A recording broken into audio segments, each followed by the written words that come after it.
Hello दोस्तों, मैं श्रवण सिंह चौहान एक बार फिर आपका साइंस एकेडमी के इस नए ऑनलाइन सेशन में हार्दिक स्वागत करता हूं। आज हम बेलन के बारे में अध्ययन करेंगे। बेलन से सबसे पहले हम उसके वक्र पृष्ठ, संपूर्ण पृष्ठ एवं आयतन से संबंधित अध्ययन करेंगे और उसके बाद हम खोखले बेलन के बारे में अध्ययन करेंगे। उसके वक्र पृष्ठ, संपूर्ण पृष्ठ और आयतन से जुड़े हुए प्रश्नों को हल करेंगे। तो सबसे पहले हम उसके सूत्र से परिचित हो जाएं। तो सबसे पहले हम सूत्र के बारे में पढ़ लेते हैं। तो चलिए स्टार्ट करते हैं। तो एक बेलन की आकृति इस तरीके की होती है।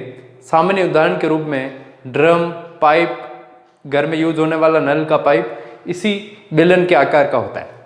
बेलन एक आकृति है जिसकी त्रिज्या r होती है और h ऊंचाई होती है। इस तरफ मैंने खोखला बेलन बना रखा है।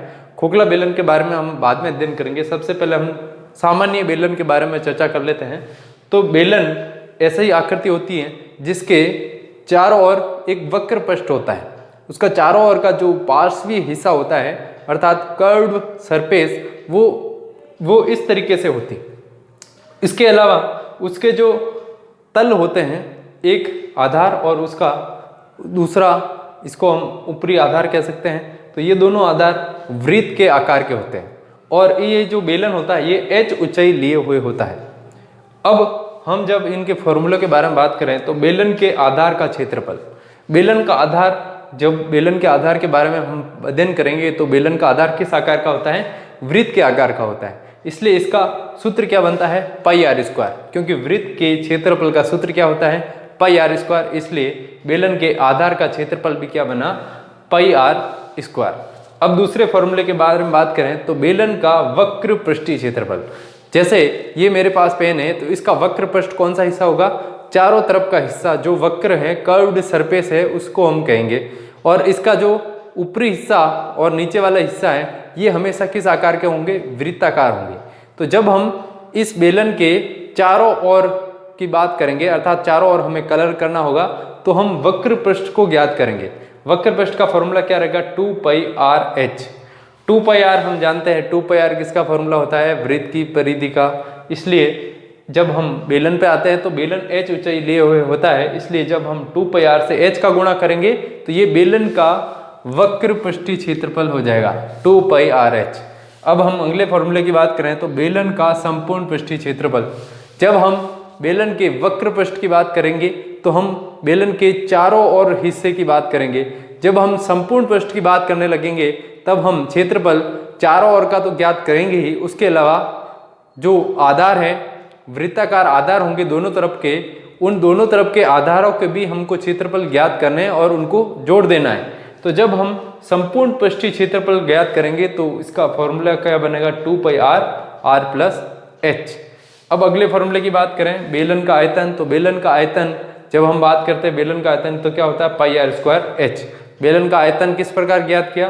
क्योंकि बेलन के आधार को हम क्या बोलते हैं? वृत्त। अब वृत्त का क्षेत्रफल क्या होता है? Pi R square. अब इसको h से गुणा कर दो तो ये बेलन का आयतन आ जाएगा। अर्थात जब हम एक बेलन की कल्पना करते हैं तो एक बेलन की कल्पना एक स्प्रिंग से की जा सकती है। अर्थात एक स्प्रिंग में बहुत सारी चूड़ियाँ होती हैं, वृत्ताकार चूड़ियाँ होती हैं, उन सबको हम एक अलग अलग वृत्त नाम दे दिया जाए तो हम बेलन को जब बात करें तो 1 वृत्त, 2 वृत्त, 3 वृत्त, 4 वृत्त और कितने वृत्तों को एक के बाद एक जोड़ा गया है? h ऊंचाई तक h वृत्तों को जोड़कर एक स्प्रिंग जैसा बनाया गया है। तो जब हम आयतन की बात करते हैं इसलिए हम एक वृत्त का क्षेत्रफल पाई आर स्क्वायर और उसको h से गुणा कर देते हैं तो हमारे पास आयतन का फॉर्मूला आ जाता है। अब हम खोखले बेलन की बात करते हैं तो खोखला बेलन किस तरीके का होता है? खोखला बेलन अर्थात उसके अंदर रिक्त स्थान होगा और जो बेलन होगा वो कुछ मोटाई लिए हुए रहेगा। जब वो बेलन की बात कर रहे हैं तो बेलन उसी तरीके का होगा, लेकिन ये किस तरीके का है?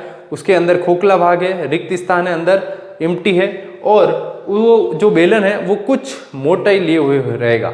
जब हम सामान्य उदाहरण की बात करते हैं तो हम सामान्य तौर पर देखते हैं जो हम बेलन उपयोग करते हैं वो कुछ न कुछ वस्तुएं होती है और कुछ न कुछ मोटाई लिए हुए रहता है। इसलिए जब हम बेलन के आधार की बात करें खोखले बेलन के, तो एक खोखला बेलन का आधार किस तरीके का होगा?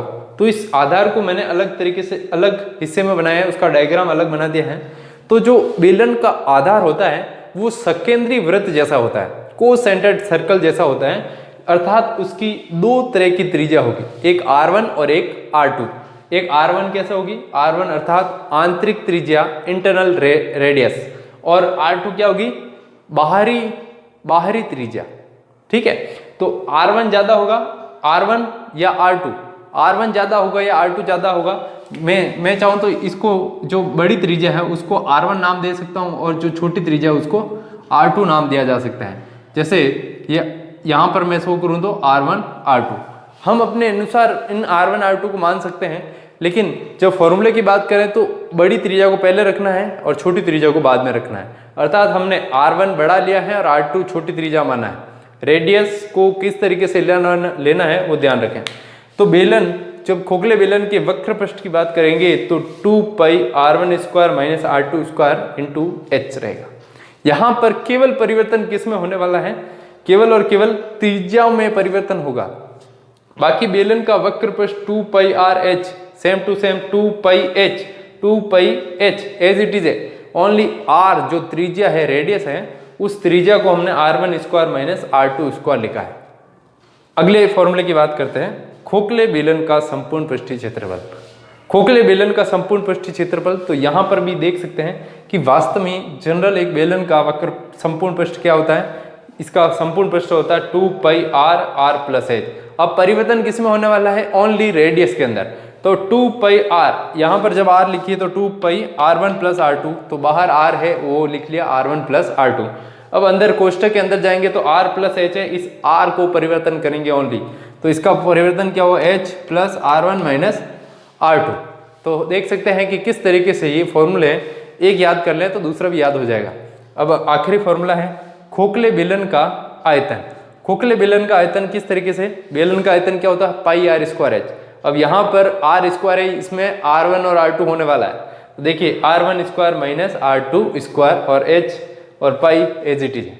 तो मैं उम्मीद करता हूँ कि इस बेलन के बारे में जो हमने फॉर्मूले लिखे हैं और खोखले बेलन के फॉर्मूले लिखे हैं वो आपको समझ में आ रहे होंगे, और उम्मीद करूँगा कि आप ये इन फॉर्मूलों को अच्छी तरीके से लर्न करें और इस पे आधारित सवालों को अब हम स्टार्ट करते हैं। चलिए प्रश्न को स्टार्ट करते हैं। प्रश्न नंबर 1 से हम स्टार्ट कर रहे हैं। इसमें क्या लिखा है, बेलन के आधार के व्यास 14 सेंटीमीटर और ऊंचाई है 15 सेंटीमीटर।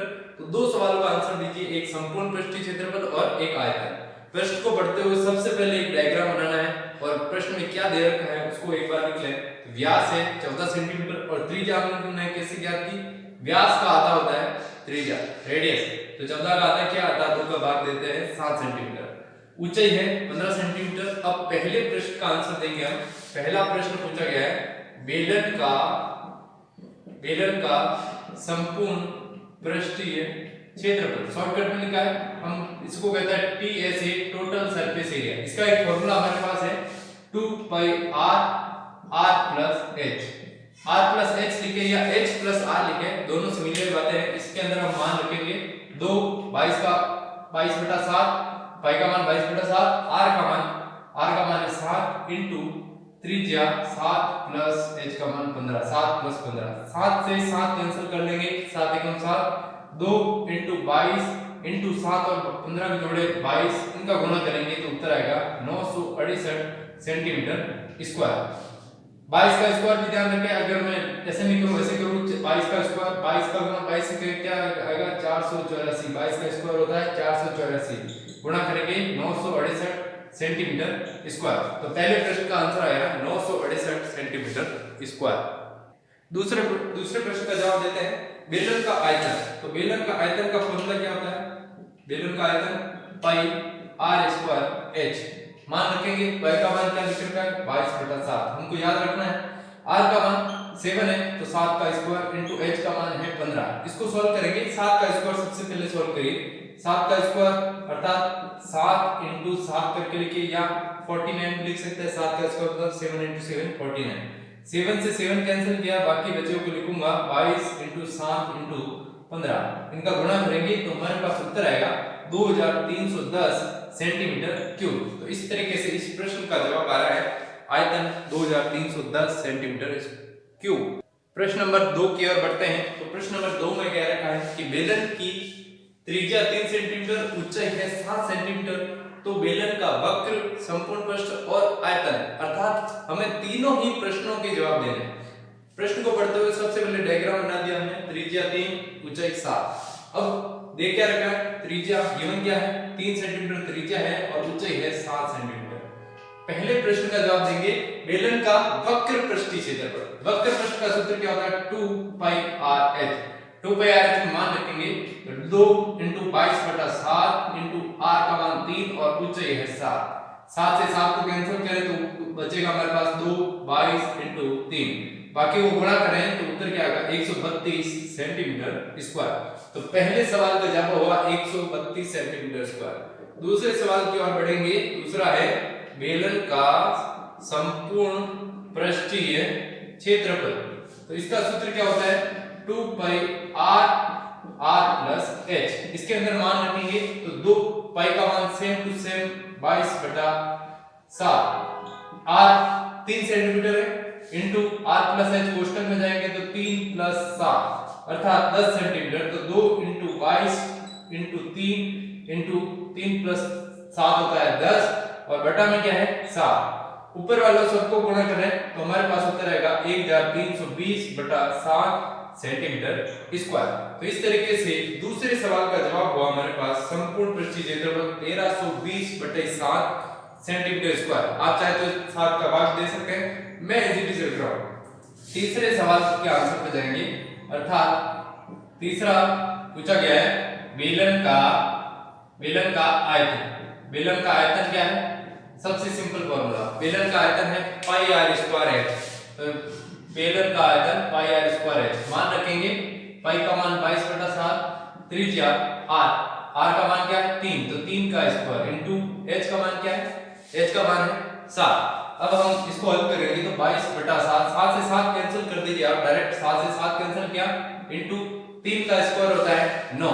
अब 22 × 9 इनका गुणा करेंगे तो हमारे पास उत्तर आएगा 199 सेंटीमीटर क्यूब, 198 सेंटीमीटर क्यूब। तो इस तरीके से एक त्रिज्या और ऊंचाई की सहायता से हमने तीनों ही सवालों के जवाब दे दिए। मैं उम्मीद करता हूं कि क्वेश्चन आपको समझ में आ रहा होगा। अगले प्रश्न की ओर बढ़ते हैं। प्रश्न नंबर 3। तो प्रश्न नंबर 3 में क्या रखा है कि बेलन के सिरे का क्षेत्रफल 154 सेंटीमीटर स्क्वायर, अर्थात सिरा क्या, अर्थात आधार। बेलन के आधार का क्षेत्रफल, आधार किस आकार का होता है, वृत्त। तो वृत्त का क्षेत्रफल हमारे पास है, बेलन के वृत्त का क्षेत्रफल अर्थात सिरे का क्षेत्रफल है 154 सेंटीमीटर स्क्वायर। त्रिज्या अज्ञात है, ऊंचाई 21 सेंटीमीटर लिखा हुआ है। त्रिज्या अज्ञात, ऊंचाई 21 सेंटीमीटर। डायग्राम हमारे पास इस प्रकार है। हमें दो सवालों के जवाब देने हैं, एक आयतन, एक और दूसरा वक्र पृष्ठीय क्षेत्रफल। हम जानते हैं कि दोनों सवालों के अगर हमें आंसर देने हैं तो त्रिज्या की आवश्यकता है, अर्थात रेडियस हमें चाहिए। तो रेडियस का मान किस प्रकार ज्ञात करेंगे, देखिए ये जो मान दे रखा है इसकी सहायता से सबसे पहला हमारा पर्पस रहेगा त्रिज्या का मान ज्ञात करना, फिर आयतन और वक्र पृष्ठीय क्षेत्रफल ज्ञात करेंगे। तो किस प्रकार करेंगे, देखिए वृत्त का क्षेत्रफल का सूत्र होता है पाई आर स्क्वायर, तो बराबर 154। पाई का मान 22/7 होता है into R square is it is बराबर 154।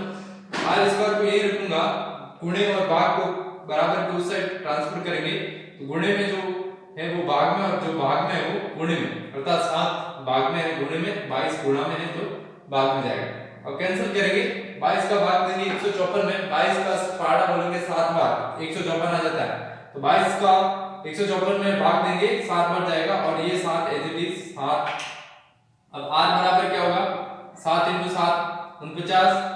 तो त्रिज्या 49 में मैं लगा दूंगा रूट और त्रिज्या 49 का वर्गमूल क्या होता है 7।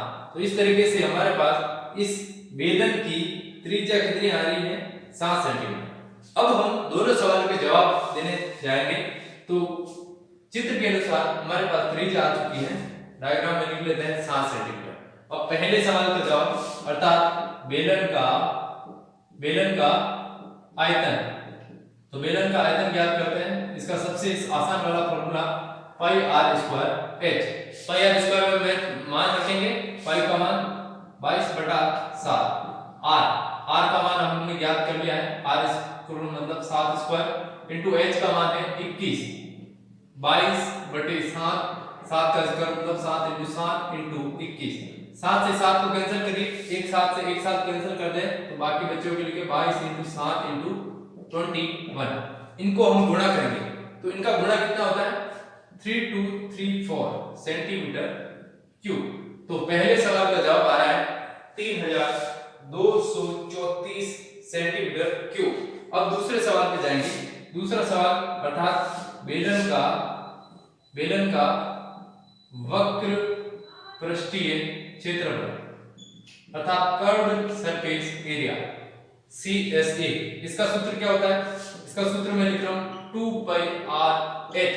इसमें मान रखेंगे 2πr/h में मान रखेंगे तो क्या उत्तर आएगा, देखिए 2 की जगह 2, पाई का मान 22/7, त्रिज्या का मान हमने 7 ज्ञात किया है, ऊंचाई का मान है 21। 7 से 7 को कैंसिल करिए, बाकी बच्चों को लिखें 2 × 22 × 21। इनका गुणा कर दें, मल्टीप्लिकेशन करेंगे, क्या उत्तर आएगा 924 सेंटीमीटर स्क्वायर। तो इस तरीके से हमने दोनों सवालों के जवाब दे दिए हैं। आयतन आया 3234 सेंटीमीटर क्यूब और बेलन का वक्र पृष्ठीय क्षेत्रफल आ रहा है 924 सेंटीमीटर स्क्वायर। तो मैं उम्मीद करता हूं कि दोनों ही क्वेश्चन आपको समझ में आ गए होंगे। प्रश्न नंबर 4 की ओर बढ़ते हैं। तो प्रश्न नंबर 4 ये कह रहा है कि बेलन की त्रिज्या का अनुपात 2:3 है तथा ऊंचाई का अनुपात है 5:4। तो यहाँ पर सीधे सीधे सेंटीमीटर में हमें त्रिज्या और ऊंचाई नहीं दे रखे, उनको अनुपातों में दिया गया है। तो दो बेलन है, दोनों बेलनों की त्रिज्या एक हम मान रहे हैं R1 और दूसरी की R2, H1 और H2 ऊंचाई को मान रहे हैं। तो यदि R1 और R2 है तो इनके अनुपातों को हम कैसे लिखेंगे? अनुपातों को लिखेंगे R1:R2 बराबर 2:3 लिख रखा है। और ऊंचाइयों के अनुपातों को कैसे लिखूंगा? H1:H2 बराबर 5:4। हमें दो सवालों के जवाब देने। पहला सवाल पूछा है बेलन का वक्र पृष्ठीय क्षेत्रफलों का अनुपात तथा दोनों बेलनों के आयतनों का अनुपात ज्ञात कीजिए। तो पहले लेवल हम देख सकते हैं कि जब अनुपात में कोई संख्या लिखी होती है तो उसको बटा में कैसे लिखते हैं? तो R1/R2। इसको मैं ऐसे लिखूं या ऐसे लिखूं, बात सिमिलर है। 2/3 लिखेंगे, इधर लिखेंगे तो H1/H2 का मान क्या हो जाएगा 5/4। इनको एज इट इज रखना है। आगे जब हम आगे हल करेंगे तो इनका प्रयोग किया जाएगा। तो पहले सवाल का जवाब हम दे रहे हैं। पहले सवाल में हमको क्या करना है? दोनों बेलनों के वक्र पृष्ठीय क्षेत्रफलों का अनुपात। तो सबसे पहले अनुपात कैसे निकालेंगे? देखिए वक्र पृष्ठ के लिए, तो वक्र पृष्ठ अर्थात सरफेस एरिया को एक का S1 और दूसरे का S2 मान रहे हैं। एक का वक्र पृष्ठ S1 और दूसरे बेलन का S2। जब हम इस प्रकार लिखेंगे तो बटा के रूप में इनके सूत्रों को भी लिखेंगे। तो वक्र पृष्ठ का सूत्र क्या होता है 2πr/h। दूसरे बेलन के लिए भी सेम टू सेम 2πr/h ही होगा। परिवर्तन क्या होगा? त्रिज्या देखिए, पहले के लिए R1H1 और दूसरे के लिए R2H2 हो जाएगा। सबसे पहले मैं 2π और 2π को पूरे को कैंसिल कर दूंगा, दोनों कैंसिल हो रहे हैं बेटा। बाकी बचा हुआ क्या है? R1/R2 बचा है और इनटू H1/H2 बचा है। अब मैं क्या करूंगा? इनका मान रखूंगा ऊपर। देखिए R1/R2 का मान क्या लिख रखा है 2/3 और H1/H2 का मान क्या लिख रखा है 5/4। तो ऊपर देखकर मैं इनके मान एज इट इज लिख रहा हूं, है ना। जो अनुपात में लिखे हुए थे उनको मैंने इसीलिए बटा में परिवर्तन किया है। 2 से कैंसिल करेंगे, 2 एकम 2, 2 दूनी 4, 2 2 जा 4। अब ऊपर आएगा अपने पास 5 बचा है और नीचे 3 और 2 का गुणा 6। अब 5/6 अर्थात इसको अनुपात में कैसे लिखते हैं 5:6। तो हमारे पास दोनों वक्र पृष्ठीय क्षेत्रफलों का अनुपात कितना आ रहा है S1:S2 5:6। दूसरे प्रश्न के आंसर पे जाते हैं, अर्थात हमें दूसरा प्रश्न का जवाब देना है दोनों के आयतनों का अनुपात। जब हम आयतन के अनुपात ज्ञात करेंगे तो आयतन के फॉर्मूले का उपयोग करेंगे। आयतन के लिए प्रतीक यूज करेंगे V1/V2, क्योंकि आयतन को इंग्लिश में क्या बोलते हैं वॉल्यूम, इसलिए V उपयोग करेंगे। अब आयतन का फॉर्मूला क्या होता है πr²h। दूसरे के लिए भी πr²h। बस त्रिज्या के लिए R1 ऊपर H1 नीचे R2 H2। अब हम पाई से पाई कैंसिल करेंगे, पाई से पाई कैंसिल हो चुका है, बाकी क्या बचा हुआ है R1/R2। अब देखिए R1 और R2 पे दोनों पे अलग अलग स्क्वायर है, तो मैं एक साथ इन पे होल स्क्वायर लिखूंगा, मतलब कोष्ठक लगा के एक साथ होल स्क्वायर लगाएंगे और h1 बटा h2 इन पे कोई प्रॉब्लम है नहीं, इसलिए इनको h1 बटा h2 लिख लिया है। अब r1 बटा r2 का मान ऊपर देखिए प्रयोग करेंगे। r1 बटा r2 का मान क्या 2 बटा 3, h1 बटा h2 का 5 बटा 4 मान रखेंगे 2 बटा 3 होल स्क्वायर इनटू h1 बटा h2 5 बटा 4। 2 का होल स्क्वायर कितना होता है 4, 3 का 9 इनटू में जाएंगे 5 इनटू 4 5 बटा 4 सॉरी 4 से 4 कैंसिल, बाकी क्या बचा 5 बटा 9 और इसको अनुपात में कैसे लिखूंगा 5:9 5:9। तो हमारे पास दो प्रश्नों के जवाब हमने दिए। क्षेत्रफल का अनुपात है यहाँ 5:6 और आयतनों का अनुपात है 5:9। तो मैं उम्मीद करता हूँ कि इक्वेशन आपको समझ में आगे होगा। चलिए अगले प्रश्न की ओर बढ़ते हैं। प्रश्न नंबर 5, इसके अंदर बोल रखा है कि एक ठोस का संपूर्ण पृष्ठीय क्षेत्रफल 462 सेंटीमीटर स्क्वायर, वक्र पृष्ठ का क्षेत्रफल संपूर्ण पृष्ठ का 1/3 है। तो इसका बेलन का आयतन ज्ञात कीजिए। बेलन का आयतन ज्ञात करने जाएगा हम, तो बेलन के आयतन का फॉर्मूला क्या होता है pi R square H, pi R square H. इसके अंदर पाई का मान 22/7 होता है, लेकिन त्रिज्या और ऊंचाई पे कंसंट्रेट करेंगे। त्रिज्या और ऊंचाई का मान यहाँ पर दोनों ही अज्ञात है, दोनों ही नहीं दे रखे। तो हमें जो संकेत कर का उसके आधार पर सबसे पहले हम त्रिज्या और ऊंचाई का मान ज्ञात करेंगे और फिर आयतन के मान को ज्ञात करेंगे। तो चलिए स्टार्ट करते हैं। तो बेलन के लिए क्या लिख रखा है, एक तो लिख रखा है संकेत कर रखा है कि वक्र पृष्ठीय क्षेत्रफल किसका 1/3 है, अर्थात वक्र पृष्ठीय क्षेत्रफल बराबर है 1/3 अर्थात 1/3 किसका है इनटू संपूर्ण पृष्ठीय क्षेत्रफल।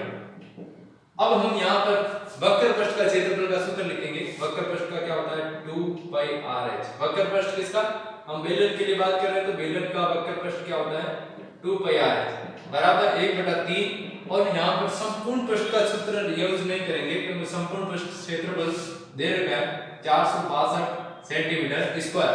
अब मैं 2πrh का अगर मान निकालूं तो मेरे पास 3 का इसमें भाग दूंगा, उत्तर कितना आएगा 3 का भाग दीजिए, हमारे पास उत्तर आएगा 154 सेंटीमीटर स्क्वायर। इसका नाम मैं समीकरण 1 दूंगा, इसका प्रयोग आगे किया जाएगा। इसका नाम समीकरण 1 अर्थात वक्र पृष्ठ का क्षेत्रफल आ गया 154 सेंटीमीटर स्क्वायर।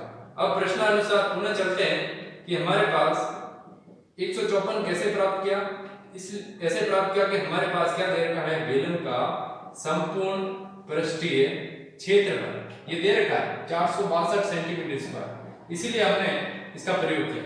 यहाँ पर हमने इसका सूत्र का प्रयोग नहीं किया, लेकिन समीकरण एक और प्राप्त करने के लिए हम इसका सूत्र का प्रयोग करेंगे बराबर 462 2πr r प्लस h। अब मैं इसको हल करने के लिए क्या करूंगा 2πr का अंदर गुणा कर दूंगा। एक बार r से करूं तो 2π r से करूंगा तो r स्क्वायर, फिर प्लस 2πr का गुणा h से करूंगा तो 2πr h बराबर 462 सेंटीमीटर स्क्वायर। तो मैंने क्रम से 2πr का गुणा कोष्ठक के अंदर r प्लस h से किया तो ये उत्तर आएगा। अब मैं समीकरण 1 का प्रयोग करूंगा। तो समीकरण 1 में देखिए समीकरण 1 से समीकरण 1 में क्या है 2πrh की जगह क्या लिखना आपको 154। तो 2πrh यहाँ आ चुका है, तो अब 2πr स्क्वायर यहाँ पर लिखूंगा 154 बराबर 462।